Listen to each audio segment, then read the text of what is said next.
إلا الله أشهد أن محمدا رسول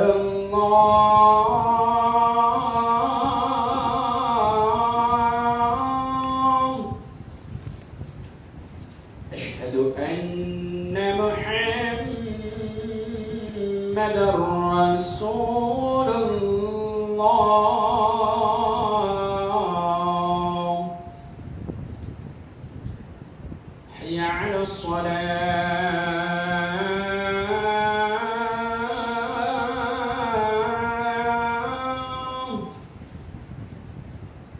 حي على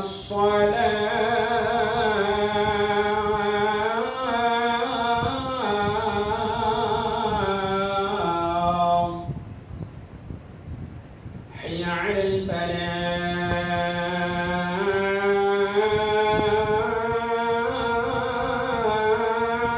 الفلاح حي على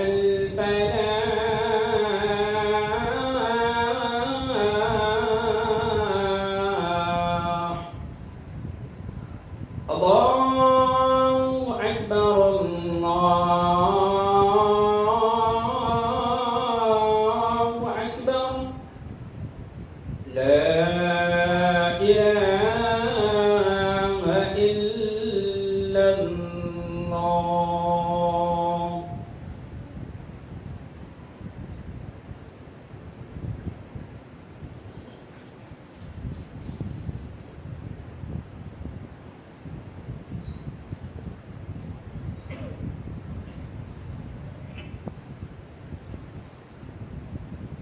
السلام عليكم ورحمة الله وبركاته. إن الحمد لله نحمده ونستعينه ونستغفره ونؤمن به ونتوكل عليه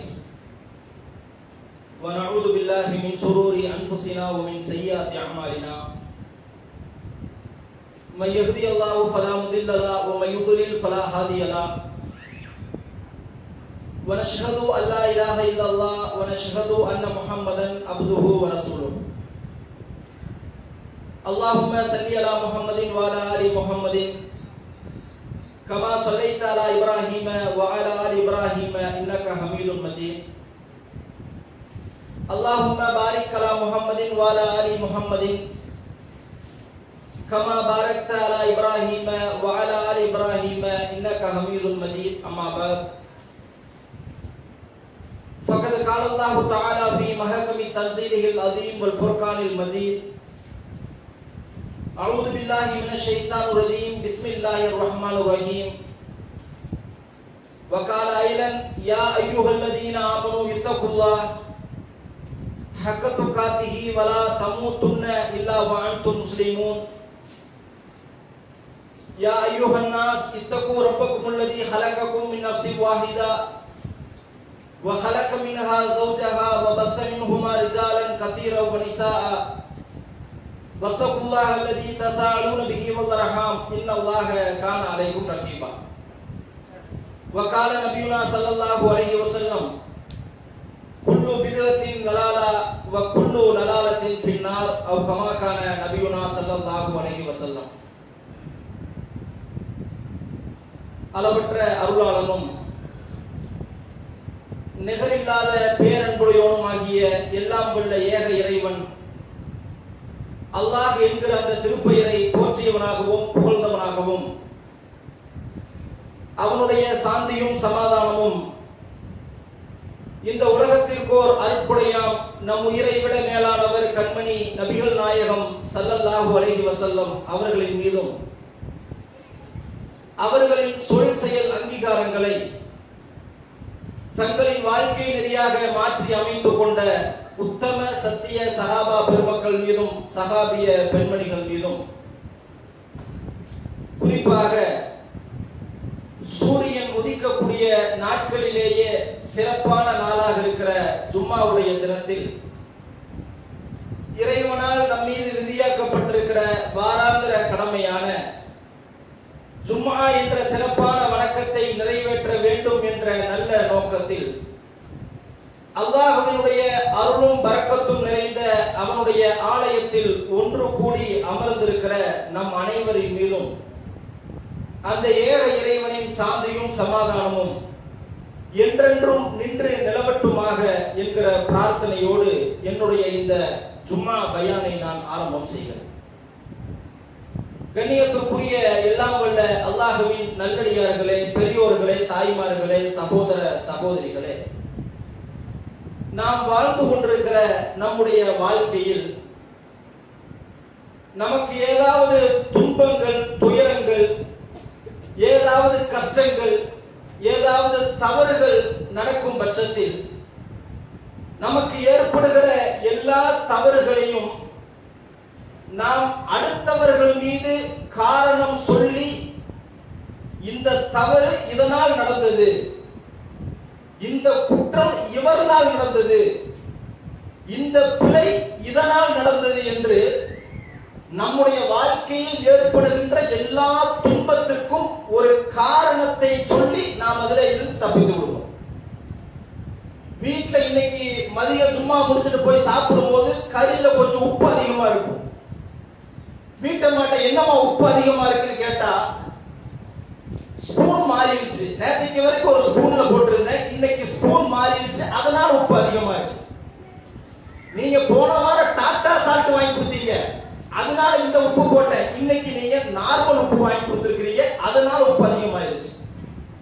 இல்லைங்க, தப்பு நடந்துருச்சு, தெரியாம உப்பு எச்சா போட்டுட்டேன், இனிமேல் போட மாட்டேன்னு சொல்லுவார்களா என்றால் சொல்ல மாட்டாரு. நம்ம ரோட்ல போயிட்டு இருப்போம், ரெண்டு பைக்குக்காரன் சண்டை போட்டிருப்பான், கெட்ட வார்த்தையில் பேசிக் கொண்டிருப்பான். நீ தான் தப்பா வந்த, இல்ல நீ தான் தப்பா வந்த, அதனாலதான் ஆக்சிடென்ட் ஆச்சு. ரெண்டு பேருமே சரியா வந்தா எப்படி ஆக்சிடென்ட் ஆகும்? யாராவது ஒருத்தர் தவறாக வந்தால்தான் அங்க என்ன செய்யும், வண்டி ஆக்சிடென்ட் ஆகும். ரெண்டு பேருமே நான் தப்பு செய்யல. இது மாதிரி உலகத்திலே நம்முடைய வாழ்நாட்களில் நமக்கு வருகிற எல்லா துன்பத்திற்கும் நாம் அடுத்தவர்கள் மீது குற்றம் சொல்லி, அடுத்தவர்கள் மீது நம்முடைய அந்த காரணத்தை சொல்லி தப்பிக்கக்கூடிய ஒரு வாழ்க்கையைத்தான் நாம் வாழ்ந்து கொண்டிருக்கிறோம். ஆனால் அல்லாஹ் ரப்பல் ஆலமீன் தன்னுடைய திருமறை குர்ஆனினுடைய 42வது அத்தியாயத்துடைய 30வது வசனத்திலே அல்லாஹ் சொல்கிறான், வமா அஸாபக்கும் மின் முஸீபத்தின் வபிமா கஸபத் ஐதீக்கும், உங்களுக்கு ஏற்படுகின்ற எந்த துன்பமாயினும் உங்களின் கைகளால் நீங்கள் தேடிக்கொண்டதுதான். உங்களுக்கு ஏற்படுகிற எந்த துன்பமாயினும் அது உங்கள் கைகளால் நீங்கள் ஏற்படுத்திக் கொண்டது. இது அல்லாஹ் சொல்கிற ஒரு உளவியல் மந்திரம். இதை நம்முடைய உள்ளத்தை ஆழமாக நாம பதிய வைத்துக் கொண்டோம் என்றால், இது அல்லாஹ் சும்மா வெறுமனே ஒரு வசனமாக சொல்லிட்டு இதை கடந்து செல்லாமல், இது ஒரு உளவியல் மந்திரமாக நம்முடைய வாழ்க்கையிலே ஒரு மந்திர சொல்லாக இதை நாம் பயன்படுத்துவோம் என்று சொன்னால், நாம் வாழ்க்கையிலே ஏற்படுகிற எல்லா சிரமத்திற்கும், எல்லா கஷ்டத்திற்கும், எல்லா துன்பத்திற்கும் அடுத்தவர்கள் மீது நாம் பழியை போட்டு காரணத்தை சொல்லி நாம் நம்முடைய வாழ்க்கையில கடந்து விட மாட்டோம். தொழில நஷ்டமா இருக்கும், என்ன காரணம் அப்படின்னு சொல்லும் பொழுது நாம் எல்லாத்தையும் அடுத்தவங்கள்ட்ட தான் போடுவோம். பார்ட்டி லேட்டா பணம் கொடுத்தான், செக்ஷன் காரன் லேட்டா தச்சுட்டு கொண்டு வந்து கொடுத்தான், கட்டிங் வெட்டவன் சரியா வரல, நாம என்ன தப்பு செஞ்சோம் என்பதை யாரும் எப்பொழுதும் சிந்திக்க மறந்து விடுகிறோம். அதுதான் அல்லாஹ் சொல்கிறான், உங்களுடைய வாழ்க்கையிலே ஏற்படுகிற எல்லா துன்பத்திற்கும் உங்கள் கைகளால் நீங்கள் தேடிக்கொண்டதுதான். இன்னொரு இடத்துல அல்லாஹ் ரப்பல் ஆலமீன் சொல்கிறார், 10வது அத்தியாயத்துடைய 44வது வசனத்தில், இன்னல்லாஹ லா யதுலிமுன் நாஸ ஷைஅன் வலாகின்னன் நாஸ அன்ஃபுஸஹும் யதுலிமூன், அல்லாஹ் மனிதர்களுக்கு தீங்கு இழைக்கவே மாட்டான் சிறிதளவும். அல்லாஹ்வுடைய வார்த்தையை கவனித்து பாருங்கள், அல்லாஹ் சிறிதளவும் மனிதர்களுக்கு தீங்கு இழைக்கவே மாட்டான், மாறாக மனிதர்கள் தமக்கு தாமே தீங்கு இழைத்துக் கொள்கின்றனர். நம்முடைய வாழ்க்கையில ஏதாவது ஒரு கஷ்டமோ, சிரமமோ, துன்பமோ, துயரமோ வந்தால் முதலில் நாம் அதை அசை போட்டு பார்க்க வேண்டும். நம்மை நாம் சுய பரிசோதனை செய்து பார்க்க வேண்டும். இது எதனால் ஏற்பட்டது, இதுல நம்முடைய மைனஸ் என்ன, இதுல நம்முடைய மிஸ்டேக் என்ன, இதுல நாம என்ன தப்பு செய்தோம் என்பதை பற்றி எந்த ஆய்வும் நடத்தாமல், எந்த சுய பரிசோதனையும் இல்லாமல் நமக்கு ஏற்படுகிற எல்லா துன்பத்திற்கும் அடுத்தவர்களை காரணம் காட்டுகிறோம், அடுத்தவர்கள் மீது பழியை போடுகிறோம். இப்ப அல்லாஹ் சொல்லுகிற ஒரு பொதுவான மந்திரம் இது. இதை நம்முடைய உள்ளத்தில் ஆழமாக பதிய வைத்து விட்டோம் என்றால் நம்முடைய வாழ்க்கையிலே நடக்கக்கூடிய எல்லா துன்பத்திலே இருந்தும் ரொம்ப ஈஸியா வெளியே வந்துடலாம், ரொம்ப அழகா கடந்து வந்துடலாம். அதை பற்றியே சிந்தித்து அதிலேயே உருண்டு ஒரு பெரிய மன உளைச்சலாகி ஒரு பெரிய சங்கடத்துல வந்து பிரஷர் அதிகமாக்கி அதனால் நம்முடைய உடலும் உள்ளமும் பலகீனமாகுவதிலே இருந்து நம்மை நாம் தற்காத்துக் கொள்வதற்கான ஒரு அடிப்படை காரணத்தை அல்லாஹ் சொல்கிறார். திருமறை குர்ஆனினுடைய 2வது அத்தியாயத்திலே அல்லாஹ் ரப்பல் ஆலமீன் இன்னொரு வசனத்திலே பேசுகிறார். வலா துல்கு பி ஐதிக்கும் இலா தஹலுகதி, உங்கள் கைகளை நீங்களே நாசத்தின் பக்கம் அழிவின் பக்கம் கொண்டு செல்லாதீர்கள் என்று அல்லாஹ் ரப்பல் ஆலமீன் சொல்றார். இது ஒரு பெரிய தலைப்பு. இதை பத்தி பேசணும்னா ரொம்ப விரிவாக பேச வேண்டும். அல்லாஹ் சொல்கிற உங்களுடைய கைகளால் நீங்களே அழிவின் பக்கம் கொண்டு செல்லாதீர்கள் என்பதை நாம இன்றைக்கு சமகாலத்திலே நம்முடைய வாழ்க்கையிலே குடிகொண்டு, இன்னும் சொல்ல போனால் நம்முடைய வாழ்க்கையை நாம் வாழவில்லை, அதுதான் வாழ்ந்து கொண்டிருக்கிறது என்று சொல்லுகிற அளவிற்கு சமகாலத்தில் இருக்கக்கூடிய ஒரு மிகப்பெரிய ஒரு பிரச்சனையை மட்டும் நாம பார்ப்போம். அது என்னவென்று சொன்னால், நம்முடைய கைகளால் இன்றைக்கு நாம் எதிரே நாசத்தை தேடிக் கொள்கிறோம் என்றால் நம்முடைய கரண்டிலே நம்முடைய கைகளிலே இருக்கிற மொபைல் போன். இன்றைக்கு நம்முடைய வாழ்க்கையை நாம் வாழ்றோமா இல்ல அந்த மொபைல் வாழ்கிறதா என்று சொல்ல முடியாத அளவிற்கு நம்முடைய வாழ்க்கையிலே குடிகொண்டு கிடக்கிறது இந்த மொபைல்.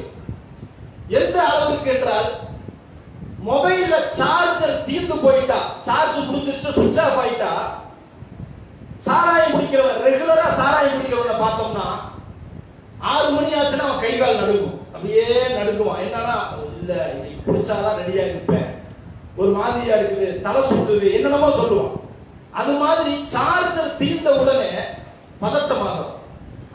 ஐயோ மொபைல் தீர்ந்துட்டு போகுது, இப்ப அதனால என்ன, இல்ல சார்ஜர் தீர்ந்துருச்சு, உடனே சார்ஜர் ஏத்தணும், உடனே எங்க பிளக் பாயிண்ட் இருக்கு, யார்கிட்ட சார்ஜர் இருக்குது, யார்கிட்ட சித்தைப்பு இருக்குது அப்படின்னு ஒரு போதைக்கு உள்ளானவன், அதற்கு அடிமையானவன் எப்படி பதட்டப்படுவானோ அப்படி இன்றைக்கு ஒரு மொபைலினுடைய சார்ஜர் தீர்ந்து விட்டால் பதட்டப்படுவோம்.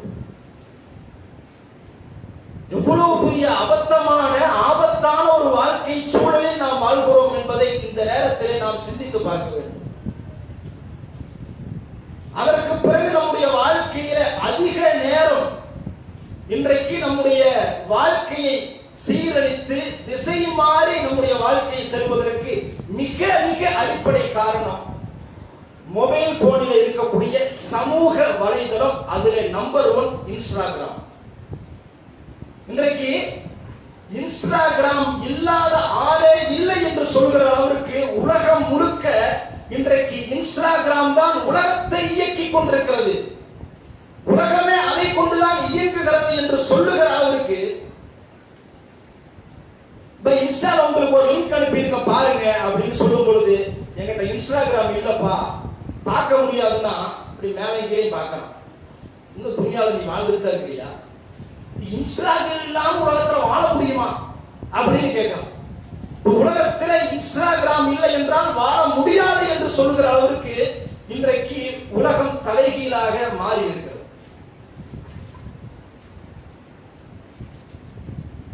எந்த அளவுக்கு என்று சொன்னால், ஒரு காலத்தில் ஒரு 20 வருடங்களுக்கு முன்னால், ஒரு 15 வருடங்களுக்கு முன்னால் ஒரு பொண்ணு பார்க்கிறது, ஒரு மாப்பிள்ளை பார்க்கிறது, இந்த நேரத்தில் அவருடைய குடும்பத்தை பற்றி விசாரிக்க வேண்டும். பொண்ணு எப்படி, பையனுடைய கேரக்டர் எப்படி அப்படின்னு விசாரிக்கணும்னா, நான் ஒரு பள்ளிவாசலுடைய நிர்வாகிகிட்ட போய் எங்க இந்த வீட்டுல இருக்கிற இந்த பையன் எப்படியான ஆளு, அதே மாதிரி அந்த தெருவில் இருக்கக்கூடிய வீட்டாள்கிட்ட போய் விசாரிப்போம், இந்த பொண்ணு எப்படிங்க, என் மகனுக்கு பொண்ணு பார்க்கலான்னு இருக்கிறேன். இன்னைக்கு அதெல்லாம் எதுவுமே தேவையில்லை. ஒருவனுடைய கேரக்டர் நல்லதா இருக்கிறதா கெட்டதா இருக்கிறதா என்பதை இன்ஸ்டாகிராமுடைய ஐடியை சொல்லு, அப்படின்னு அதுக்குள்ள போனாவே அவன் யாரு எப்படிப்பட்டவன் எல்லாத்தையும் கண்டுபிடிச்சான். இன்னைக்கு போய் பள்ளிவாசல் நிர்வாகிகள் எல்லாம் போய் சொல்ல வேண்டியது இல்லை. அந்த அளவுக்கு இன்றைக்கு நம்முடைய சமூகம் இந்த இன்ஸ்டாகிராமிலே குடிகொண்டு இருக்கிறார்கள், மூழ்கி போயிருக்கிறார்கள். அதுல பேர் வச்சிருக்கான் பாருங்க, கியாமியா இசாபாய் பேர் வச்சிருக்கான். கியாமியா இசாபாய் வந்தா வெட்டுவோம், நீ செத்தா எனக்கு என்ன, இதெல்லாம் இன்ஸ்டாகிராம்ல பேர் வச்சிருக்கான். ஒருத்தன் கூட உண்மையான பேர் வைக்கிறது. இந்த இன்ஸ்டாகிராமினால் பல குடும்பம் இன்றைக்கு சீரழித்து கொண்டிருக்கிறது. இன்றைக்கும் பல தலாக்குகள், பல குலா, பல விவாகரத்து. அடிப்படை காரணத்தை ஆய்வு செய்து பார்த்தோம் என்றால் அதுல இந்த இன்ஸ்டாகிராம் தான் மூல காரணமாக, முதல் காரணியாக வந்திருக்கிறது. நைட்டு 12 மணிக்கு எல்லாம் படுத்து உறங்கினதுக்கு அப்புறம் தலையில போர்வையை போட்டுட்டு உள்ள சாட் பண்ணிட்டு இருக்கான். அல்லாஹ் ரப்பல் ஆலமீன் தன்னுடைய திருமறை குர்ஆனிலே சொல்கிறானே, 10வது அத்தியாயத்தினுடைய இறுதியிலே எடுத்து படித்து பாருங்கள். உங்களினுடைய ரகசியத்தையும் பரம ரகசியத்தையும் நான் அறியக்கூடியவனாக இருக்கிறேன். அம்மா தூங்கிட்டாங்க, அத்தா தூங்கிட்டாங்க, என்னுடைய கணவர் தூங்கிட்டாரு, என் மனைவி தூங்கிட்டாங்க அப்படின்னு சொல்லி இன்னைக்கு இன்ஸ்டாகிராமிலே யாரோ ஒருவரோடு இன்றைக்கு நம்முடைய சமுதாயத்தை சார்ந்த ஆண்களும் பெண்களும் சேட் செய்து கொண்டிருக்கிறார்களே. நாங்க அஸ்ஸலாமு அலைக்கும் தான் சொல்றோம், நான் தாவா தான் செய்யறேன். தாவா கடைசியில் எங்க போய் முடியுது? பள்ளிவாசல்ல பஞ்சாயத்துல வந்து நிக்குது. நபிகள் நாயகம் ஸல்லல்லாஹு அலைஹி வஸல்லம் அவர்கள் எவ்வளவு நுட்பமான வாழ்க்கையை வாழ்ந்திருக்கிறார்கள் என்றால், ஒருமுறை அல்லாஹ்வுடைய தூதர் ஒரு பள்ளிவாசலுக்கு பக்கத்தில் நின்று தன்னுடைய மனைவி இடத்திலே பேசிக் கொண்டிருக்கிறார்கள். அப்பொழுது 2 சஹாபாக்கள் வருகிறார்கள். அந்த தோழர்கள் நபிகள் பெருமானாரை பார்த்து விட்டு கடந்து செல்கிறார்கள். ரசூலுல்லாஹ் அவங்களை கூப்பிடுறாங்க, வாங்க. கூப்பிட்டு விட்டு சொன்னார்கள், நான் என் மனைவி ஸைனபோடு பேசிக் கொண்டிருக்கிறேன். இது வேற யாரும் இல்லப்பா, என்னுடைய மனைவி ஸைனப் அப்படின்னு சொல்றாங்க. சஹாபாக்கள், அல்லாஹ்வுடைய தூதரே, நாங்கள் உங்கள் மீது சந்தேகப்படுவோமா? நாங்கள் சந்தேகப்பட மாட்டோம் என்று சொல்கிற பொழுது நபிகள் பெருமானார் பதில் சொல்கிறார்கள், நீ சந்தேகப்பட மாட்ட, உன்னுடைய உடலில் இரத்த நாளங்களில் சைத்தான் ஓடிக்கொண்டிருக்கிறான். நேற்று இரவு படுக்கையில போய் படுத்ததற்கு பிறகு அவன் லைட்டா உள்ள போடுவான்.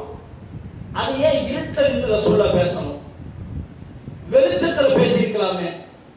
அது யாரு, எவரு, என்ன அப்படின்னு உள்ளத்துல போட்டு அது அப்படியே காத்துல பறந்து ஸ்பிரிட் ஆகிட்டே இருக்கும்.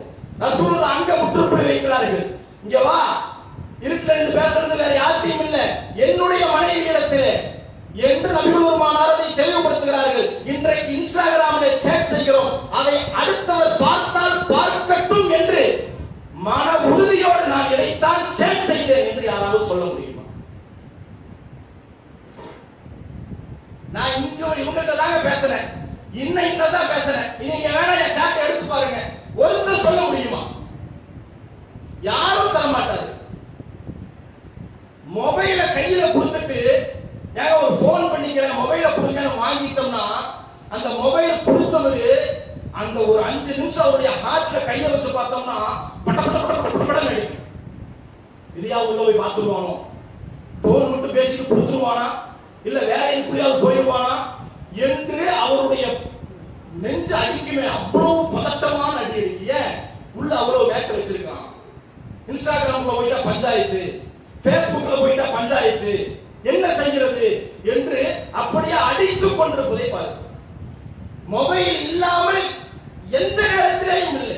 இரவு தூங்கும் பொழுது, தூங்குறதுக்கு முன்னாடி படுக்கையிலே கூட மொபைலை பயன்படுத்தி விட்டு கண்ணு சொல்லும், அரே என்னால முடியல விட்டு, அதனால கண்ணு தூக்குமே தவிர மொபைல் ஓடிக்கொண்டே தான் இருக்கு. கழிவறைக்கு மொபைல் எடுத்துக் கொண்டு போகிறார்கள். இன்றைக்கு ஒரு ஆய்வுல தகவல் சொல்கிறார்கள், இந்தியாவிலே 80% ஆண்கள் கழிவறைக்கு மொபைலை எடுத்துக் கொண்டு போறாங்க. அதுல 2 சொல்கிறார்கள். ஒன்று, கழிவறைக்கு போவதற்கு கூட அவனுக்கு பயம், அந்த பயத்தை போக்குவதற்காக மொபைலை எடுத்துக் கொண்டு போகிறார். இன்னொரு பயம் என்னவென்றால், என்னுடைய மொபைலை வேற யாரும் பார்த்து விடக்கூடாது, என் மனைவி பார்த்து கூடாது, யாரும் பார்க்க கூடாது, பார்த்துட்டா பிரச்சனை ஆயிரும் என்ற பயத்தின் காரணமாக மொபைலை கழிவறைக்கு கொண்டு போகிறோம். எவ்வளவு அபத்தமான ஒரு வாழ்க்கையை வாழ்ந்து கொண்டிருக்கிறோம். பல திருமணங்கள் இன்றைக்கு நின்று விட்டது. பல கல்யாணம் நிச்சயமானதற்கு பிறகு, பொண்ணு பார்த்து பேசி முடிச்சதற்கு பிறகு பல திருமணம் இன்றைக்கு நின்றிருக்கிறது. அதற்கு அடிப்படை காரணம் இன்ஸ்டாகிராம். நம்முடைய சமுதாயத்து பிள்ளைகள் அந்த இன்ஸ்டாகிராம்ல போடக்கூடிய டான்ஸுகள், ரீல்ஸுகள் பார்க்கறான் பையன். இது என்னடா இது, இவ்வளவு கொடுமையா ஆடிக்கிட்டு இருக்கிறா, இவன் கூட குடும்பம் நடத்த முடியாது, அப்பா நமக்கு வேணாம், கல்யாணத்தை நிறுத்திருங்க, இவன் கூட வாழ்க்கை நடத்த முடியாது, கல்யாணத்தை நிப்பாட்டிருங்கன்னு சொல்லி பல திருமணங்கள் இன்றைக்கு நின்று விட்டது. அதற்கு காரணம் இந்த இன்ஸ்டாகிராம். 10 வயசு பையன் சொல்றான் என்கிட்ட இன்ஸ்டாகிராம் ஐடி இருக்கு அப்படி. எவ்வளவு ஆபத்தான ஒரு வாழ்க்கை சூழலில் நாம் வாழ்ந்து கொண்டிருக்கிறோம். எந்த அளவிற்கு இது மிகப்பெரிய ஆபத்தில் இருக்கிறது என்றால், இன்றைக்கு தமிழகத்திலே ஆட்சி மாற்றம் நடந்திருக்கிறது. உளவுத்துறை அதிகாரிகள் சொல்லக்கூடிய தகவல் என்னவென்றால், இன்றைக்கு இவர்கள் ஆட்சியை பிடித்தது இன்ஸ்டாகிராமின் மூலமாகத்தான் ஆட்சியை பிடித்திருக்கிறார்கள். வேற எந்த பரப்புரையும் செய்யல, அரசியலுடைய எந்த அனுபவமும் இல்லை. கட்சி ஆரம்பித்த 2 வருடங்களில் இவர்கள் ஆட்சி மாற்றம் ஏற்படுகிறது என்றால் அதற்கு அடிப்படை இன்ஸ்டாகிராம் என்று சொல்கிறார்கள். இன்ஸ்டாகிராம் பயன்படுத்துறவங்க பூரா முட்டா பையலா இருக்கிறான், ஒருத்தருக்கும் அறிவு. ஒரு அமைச்சர் சொல்கிறார், அடுத்த மாசம் என்னுடைய வீட்டுக்கு வாடகை எப்படி கட்டுவேன்னு நான் யோசிச்சுக்கிட்டு இருந்தேன். ஒரே ஒரு போன் கால், நான் இன்றைக்கு அமைச்சராகிவிட்டேன். 45 லட்சம் பேர் லைக் போட்டிருக்கான், பைத்தியாரமே. ஆனால் தேர்தலினுடைய அந்த தேர்தல் மனுவில 2 கோடிக்கு மேல என்கிட்ட இருப்பு இருக்குது, 50 பவுன் நகை இருக்குது, எனக்கு 1500 ஸ்கொயர் ஃபீட்ல வீடு இருக்குது அப்படின்னு அவன் தான் எழுதி கொடுத்திருக்கான். அதை எவனும் பார்க்காம இதுக்கு லைக் போட்டு திரிகிறான். இன்னொரு பையன் இன்ஸ்டாகிராம்ல வந்ததுதான் ஒரு ரீல்ஸ் போடுறான். அவன் எப்படி போடுறான்னு பாருங்க, அந்த மாடுலேஷன் பார்த்தாவே அவ்வளவு முட்டாளாக இருக்கிறார்கள். ஒருத்தன் போடுறான், இதோ முதலமைச்சர் ஆகிவிட்டார் இவர். திருச்சியில இன்றைக்கு மட்டும் 364 ரவுடிகள். எப்படி அவன் பேசுறது, அப்படியே நான் சொல்றேன், அவன் பேசுறத நான் சொல்றேன், மண்டை ஆட்டுறான். எப்படி 364 ரவுடிகள் நேர போலீஸ் ஸ்டேஷன்ல வந்து, யா ஒரு முதலமைச்சர் ஆயிட்டாரு, எங்களை எதுவும் செஞ்ச வேணாம்னு சொல்லுங்க, அதனால நாங்கள் எல்லாம் ரவுடிசத்தை விட்டுறோம், எந்த தப்பு தண்டாக்கு போக மாட்டோம் யா அப்படின்னு 364 பேர் வந்து சொன்னார்கள் அப்படின்னு ஒருத்தர் ரீல்ஸ் போடுறான். 50 லட்சம் பேர் லைக் போட்டு வச்சிருக்காங்க. என்னடா இது, பைத்தியகாரத்தனமா இல்லையா? 364 ரவுடிகள் காவல்துறையில வந்து சொன்னால் அது இந்தியாவுடைய தலைப்புச் செய்தியாக மாறி இருக்கும். பக்கத்து தெருவில் இருக்கிறவங்களுக்கு தெரியல, எல்லாம் பொய், அத்தனையும் பிராடுத்தனம். 50 லட்சம், 1 கோடி பேர் லைக் போட்டு வச்சிருக்கான். எவனும் இன்ஸ்டாகிராம்ல இருக்கக்கூடியவன் ஆய்வு செய்யறது இல்லை, இது சரியா தப்பா எதுவும் இல்லை. அத்தனை பேரும் கண்மூடித்தனமாக வரக்கூடியதை பரப்பக்கூடியவர்களாகவும், அதற்கு லைக் போடக்கூடியவர்களாகவும், அதை பார்க்கக்கூடியவர்களாகவும் கண்மூடித்தனமாக இருக்கிறார்கள். குறிப்பாக நம்முடைய சமுதாயமும் அதிலே குடிகொண்டிருக்கிறார். இல்ல ஒரு ஹாய்னு தாங்க மெசேஜ் போட்டேன், கடைசியில் அவன் கண்ணு நல்லா இருக்குதுன்னா விழுந்துட்டேன். ஒரு ஹாய்னு மெசேஜ் போட்டா அவன் கண்ணு நல்லா இருக்குதுன்னா முடிஞ்சது. இன்னைக்கு பள்ளிவாசல்ல பிரச்சனை. அல்லாஹ் ரப்பல் ஆலமீன் மதுவை நமக்கு ஹராமாக்குகிறான். மது உங்களுக்கு ஹராமாக்கப்படுகிறது அப்படின்னு சொல்லுகிற பொழுது மதுவுக்கு ஒரு காரணத்தை சொல்லிதான் அல்லாஹ் ஹராமாக்குகிறான். எப்படியான காரணத்தை அல்லாஹ் சொல்கிறான் என்றால், மக்களே மதுவில் உங்களுக்கு கொஞ்சம் நன்மை இருக்கிறது. அல்லாஹ்வுடைய ஸ்டேட்மெண்ட் இது, அல்லாஹ்வுடைய வார்த்தை. மதுவில் கொஞ்சம் உங்களுக்கு நன்மை இருக்கிறது, ஆனால் அதிகம் தீமை இருக்கிறது, எனவே மது உங்களுக்கு ஹராமாக்கப்படுகிறது. 1400 வருடங்களுக்கு முன்னால் அல்லாஹ் ரப்பல் ஆலமீனுடைய வசனம் இது. நபிகள் நாயகம் ஸல்லல்லாஹு அலைஹி வஸல்லம் அவர்கள் காலத்தில் ஒருவேளை இந்த இன்ஸ்டாகிராம் இருந்திருக்கும் என்றால் இதை சொல்லுகிற பொழுது எப்படி குர்ஆன் வசனத்தோடு இதை ஒப்பிடலாம் அப்படிலாம் பேசக்கூடாது. ஏனென்றால் இந்த திருமறை குர்ஆன் என்பது அகலமான ஆழமான விரிவான பொருளாக்கம் கொண்டது. இந்த குர்ஆனை நாம் எப்படி வேண்டுமானாலும் சிந்திக்கலாம், இந்த குர்ஆனை எப்படி வேண்டுமானாலும் ஆய்வு செய்யலாம். நான் என்னுடைய ஆய்வை செய்து நான் சிந்தித்து பார்த்ததிலே சொல்கிறேன், ஒருவேளை இன்ஸ்டாகிராம் இருந்திருக்கும் என்றால் அல்லாஹ்வுடைய வசனம் இப்படித்தான் வந்திருக்கும். மக்களே, இன்ஸ்டாகிராமிலே உங்களுக்கு கொஞ்சம் நன்மை இருக்கிறது. உலகத்திலே மூலை முடுக்கிலே இருக்கக்கூடிய உலகத்தினுடைய எல்லா பகுதிகளினுடைய தகவல்கள் செய்திகள் உங்களுடைய மொபைலுக்கு அந்த இன்ஸ்டாகிராமுடைய ஐடிக்கு வருகிறது. கொஞ்சம் நன்மை இருக்கிறது. ஆனால் அதில் அதிகம் தீமைகளும் பாவங்களும் குற்றங்களும் தான் இருக்கிறது. எனவே இன்ஸ்டாகிராம் உங்களுக்கு ஹராம் என்று அல்லாஹ் சொல்லியிருப்பான். சொல்லியிருப்பான மாட்டான். இன்ஸ்டாகிராம்ல அத்தனை நன்மையா? இல்லைங்க, நான் இதை ஹலாலா தான் பயன்படுத்துறேன், இதுல ஹராமான ஒரு வார்த்தையை கூட சொன்னதில்லை, இதுல ஹராமான ஒரு வீடியோவை கூட பார்த்ததில்லை என்று யாராவது சொல்ல முடியுமா? அல்லாஹ் இப்படித்தான் வசனம் இறக்கி இருப்பான், உங்களுக்கு இன்ஸ்டாகிராம் ஹராமாக்கப்படுகிறது என்று அல்லாஹ் வசனம் இறக்கி இருப்பான். இன்றைக்கு சமுதாயம் அதிலே மூழ்கி கொண்டிருக்கிறார். அந்த இன்ஸ்டாகிராமிலே பிரயோடி போயிருக்கிறார்கள். அத்தனை பேரும் ரீல்ஸுகளும் டான்ஸுகளும் கூத்துக்களும் கொண்டாட்டங்களும் கும்மாளங்களாக இருந்து கொண்டிருக்கிறது. அல்லாஹ் ரப்பல் ஆலமீன் திருமறை குர்ஆனிலே நமக்கு சொல்லக்கூடிய எல்லா சட்டங்களையும் நீங்கள் எடுத்து பாருங்கள். நீங்கள் தொழுகையை நிலைநாட்டுங்கள், ஆண்களும் பெண்களும் தொழணும். நீங்க நோன்பு வைங்க, ஆண்களும் பெண்களும் நோன்பு வைக்கணும். நீங்க ஜகாத்து கொடுங்க, ஆண்களும் பெண்களும் ஜகாத்து கொடுக்கணும். ஆனால் இந்த கற்பு விஷயத்திலே அல்லாஹ் எப்படி பேசுகிறான் பாருங்கள். குல்லில் முஃமினீன யகுது மின் அப்சாரிஹிம் வ யஃஅலு ஃபுரூஜஹும். ஆண்களே, உங்களுடைய பார்வைகளை தாழ்த்திக் கொள்ளுங்கள், உங்களுடைய கற்புகளை பாதுகாத்துக் கொள்ளுங்கள். அடுத்த வசனத்தில் அல்லாஹ் சொல்றார், குல்லில் முஃமினீன யகுதுன அப்சாரிஹிம் வ யஃஅலுன ஃபுரூஜஹும். பெண்களே, உங்களுடைய பார்வைகளை தாழ்த்திக் கொள்ளுங்கள், உங்களுடைய கற்புகளை பேணி பாதுகாத்துக் கொள்ளுங்கள் என்று அல்லாஹ் ரப்பல் ஆலமீன் இந்த கற்பு விஷயத்திலே மட்டும், இந்த ஒழுக்க விஷயத்திலே ஆண்களையும் பெண்களையும் தனித்தனியாக அழைத்து அல்லாஹ் சொல்கிறார். வேற எதையும் நீங்க பார்க்க முடியாது, வட்டியில பார்க்க முடியாது, தொழுகையில பார்க்க முடியாது, ஜகாத்துல பார்க்க முடியாது. எல்லாம் பொதுவாக மூமின்களே தொழுங்க, மூமின்களே நோன்பு வைங்கப்பா. ஆனால் இந்த வசனத்திலே அல்லாஹ் ஆண்களையும் பெண்களையும் தனித்தனியாக அழைத்து சொல்கிறான் என்றால் கற்பு விஷயம் என்பது அவ்வளவு மிக முக்கியமானது என்பதை கவனத்திலே கொண்டு, இன்ஸ்டாகிராம் இல்லைன்னா இந்த உலகம் இல்லைன்னு இல்லை, அது இல்லாமலையும் இந்த துனியால நம்மளால வாழ முடியும் என்பதை அவரவர் நெஞ்சின் மீது கை வைத்து சிந்தித்து, இல்ல இதை பயன்படுத்தி தாங்க ஆகணும், வேற சூழல் இல்ல, எனக்கு தொழில் அங்கதான் இருக்கு, அப்படியா அதை சரியாக பயன்படுத்துங்கள். ஏனென்றால் இன்ஸ்டாகிராம் என்பது நம்முடைய கையில இருக்கக்கூடிய ஒரு கத்தியை போன்று. அந்த கத்தி பெண்களுடைய கையில இருந்தால் காய்கறியை முறித்து நமக்கு நல்ல சமைத்து தருவார்கள்.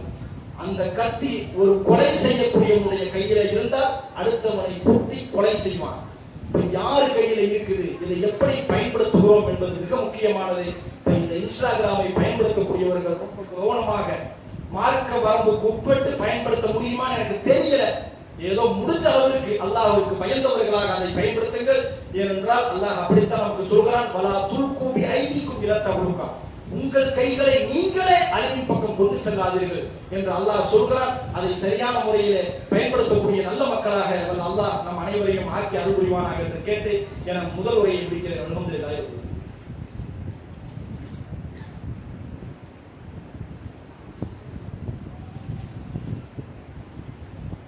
அல்ஹம்துலில்லாஹி ரப்பில் ஆலமீன் வல் ஆகிபத்து லில் முத்தகீன் வஸ்ஸலாத்து வஸ்ஸலாமு அலா சய்யிதினா முஹம்மதின் வ அலா ஆலிஹி வ அஸ்ஹாபிஹி அஜ்மஈன். கண்ணியத்திற்குரிய எல்லாம் வல்ல அல்லாஹ்வின் நல்லடியார்களே, பெரியோர்களே, தாய்மார்களே, சகோதர சகோதரிகளே, நாம் இருக்கக்கூடிய இந்த மாதம் என்பது துல்ஹஜ் மாதம்.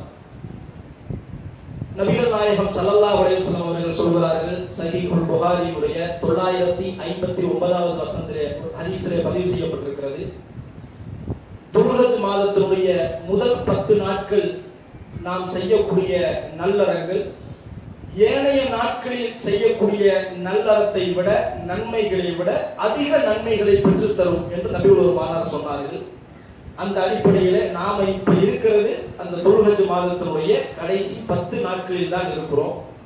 இப்ப இந்த நாட்களில் நாம் அதிகமான முறையில வணக்க வழிபாடுகள் செய்யக்கூடியவர்களாக, அதிகமாக திருமறை குர்ஆனை வாசிக்கக்கூடியவர்களாக, தொழுகையை சரியான முறையில் தொழக்கூடியவர்களாக, இறைவன் நமக்கு கொடுத்த பொருளாதாரத்தை அல்லாஹ்வின் பாதையில் அதிகம் தர்மம் செய்யக்கூடியவர்களாக, இந்த 10 நாள் செய்கிற தர்மத்திற்கும் நீங்கள் அடுத்த மாதம் செய்யக்கூடிய தர்மத்திற்கும் வித்தியாசம் இருக்கிறது. இந்த 10 நாள் செய்யக்கூடிய நன்மை அடுத்த மாதம் செய்யக்கூடிய அந்த தர்மத்திற்கு அல்லாஹ் நன்மை அதிகம் தரமாட்டான் என்பதை கவனத்தில் வைத்து நம்முடைய இந்த 10 நாட்களை நல்ல முறையில் அதிகமான நன்மைகளை செய்யக்கூடியவர்களாக நாம் இருக்கணும். அதே போன்று நம்முடைய குடும்பத்தில் திருமணத்திற்கு முன்னதாக யாராவது இந்த இன்ஸ்டாகிராம் பயன்படுத்துவார்கள் என்றால் அதனுடைய முழு முக்கிய பொறுப்பு பெற்றோர்களை தான் சாரும். நபிகள் நாயகம் ஸல்லல்லாஹு அலைஹி வஸல்லம் அவர்கள் சொன்னார்கள், இந்த உலகத்திலே பிறக்கக்கூடிய எல்லா குழந்தைகளும் இயற்கை மார்க்கமான இஸ்லாமிய மார்க்கத்தில் தான் பிறக்கிறது. அவர்கள் நெருப்பு வணங்கிகளாக, சிலை வணங்கிகளாக மாறுவதற்கு பெற்றோர்கள் தான் காரணம் என்றார்கள். அப்ப நம்முடைய பிள்ளைகள் சரியாக இருக்கிறார்களா இல்லையா என்பதை நாம் தான் நம்முடைய பிள்ளைகளை பரிசோதித்து பார்க்க வேண்டும். நம்முடைய பிள்ளைகளினுடைய மொபைல் அப்பப்ப வாங்கி நம்ம செக் பண்ணணும். இன்ஸ்டாகிராமுடைய ஐடியை சொல்லு, அதுல நீ யார்கிட்ட சேட் பண்ற, நீ என்ன ரீல்ஸ் போட்டிருக்கிற என்பதை அவ்வப்போது நாம் ஆய்வு செய்ய வேண்டும். ஏனென்றால் அந்த பருவம், டீனேஜ் பருவம் என்பது எப்ப வேணும்னாலும் அவங்க தலைகீழா மாறி போக, அவங்க வாழ்க்கையே திசை திருப்புகிற ஒரு வயதுதான் அந்த 18 இருந்து 25 வயது வரை. இதுதான், இந்த வயதை சார்ந்தவர்கள் தான் அதிகம் இந்த இன்ஸ்டாகிராம் ஐடியை பயன்படுத்தி தங்களுடைய வாழ்க்கையை ரொம்ப அகல பாதாளத்திற்கு, நாசத்திற்கு கொண்டு செல்வதை பார்க்கிறோம். இப்ப இந்த பிள்ளைகள் வழி தவறுகிறது என்றால் அதற்கு முதல் முக்கிய காரணமாக பெற்றோர்கள் தான் இருப்பார்கள். இந்த பெற்றோர்கள் பிள்ளைகளுடைய விஷயத்திலே அல்லாஹ்விடத்திலே கண்டிப்பாக பதில் சொல்ல வேண்டும். ஏனென்றால் அல்லாஹ் சொல்கிறான், உங்களுக்காக நாம் வழங்கிய அருட்கொடைகளை பற்றி மறுமையில் விசாரிக்கப்படுகிறீர்கள். அல்லாஹ் நமக்கு வழங்கி இருக்கிற அருட்கொடைகளிலேயே ஆக சிறந்த அருட்கொடை நம்முடைய ரத்தத்திலே இருந்து வந்த நம்முடைய பிள்ளை செல்வம். அல்லாஹ் கொடுத்த அருட்கொடையிலேயே ஆகப்பெரும் அருட்கொடை நம்முடைய குழந்தைகள். அவர்கள் வழிதவறி போவார்கள் என்றால் அதனுடைய முழு முக்கிய காரணமாக இறைவன் நம்மை தான் பிரிப்பான், நம்மிடத்தில் தான் கேள்வி கேட்பான் என்பதை கவனத்திலே வைத்து அவர்களுடைய வாழ்க்கையை பரிசோதித்து இந்த உலகத்திலேயும் மறு உலகத்திலேயும் வெற்றி பெறக்கூடிய நல்ல மக்களாக வல்ல அல்லாஹ் நம் அனைவரையும் ஆக்கி அருள் புரிய வேண்டும் என்று கேட்டு என்னுடைய ஜும்மா உரையை நிறைவு செய்கிறேன். வாஹிர் தஅவானா அல்ஹம்துலில்லாஹி ரப்பில் ஆலமீன். அஸ்ஸலாமு அலைக்கும்.